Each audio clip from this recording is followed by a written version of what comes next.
নমস্কার বন্ধুরা, আমি দেবাশিস ট্রি লাভার্স চ্যানেলে আপনাদেরকে স্বাগত। বন্ধুরা, কয়েক মাস আগে আমি এই হাঁসনোহানা গাছের একটি ভিডিও আপলোড করেছিলাম এবং তখন আমি গাছটি গ্রো ব্যাগের মধ্যে আমার গাছটি ছিল এবং গাছে কোনো রকম ফুল ছিল না, গাছটি অত্যন্ত ছোট ছিল। এখন আমি আপনাদের সামনে সেই গাছটিকে দেখাবো যে গাছটিকে আমি ডাইরেক্ট গ্রো ব্যাগ থেকে ছাড়িয়ে মাটিতে লাগিয়েছি এবং মাটিতে লাগানোর ফলে সামান্য পরিচর্যা করেছি আমি গাছটিতে, কীভাবে অজস্র গাছটিতে ফুল এসেছে এবং সেই ছোট্ট গাছটি আজ কত বড় হয়েছে আমি সেই গাছটি আপনাদের সামনে ভিডিওর মাধ্যমে তুলে ধরছি।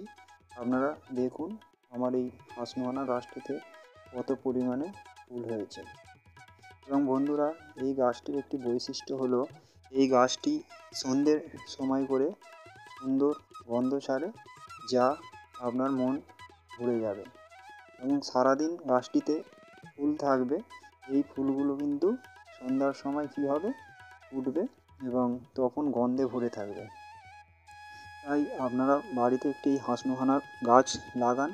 যাদের বাগানে এই গাছ নেই, আপনারা এই গাছ নার্সারি থেকে আনুন এবং কম পরিচর্যার মাধ্যমেই দেখবেন আপনাদের গাছেও অজস্র পরিমাণে ফুলে ভরে গেছে।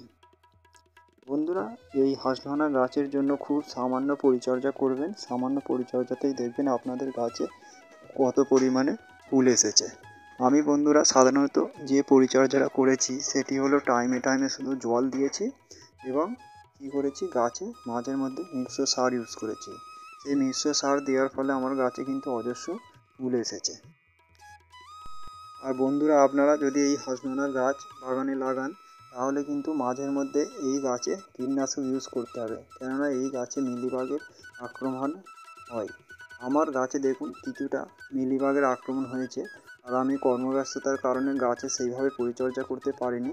তো এখন গাছটিতে ফুল এসেছে এবং মিলিবাগেরও আক্রমণ হয়েছে, তাই মিলিবাগের ওষুধ ব্যবহার করব, যার ফলে কী হবে, গাছটিতে মিলিবাগ দূর হবে এবং গাছটি ভালো থাকবে।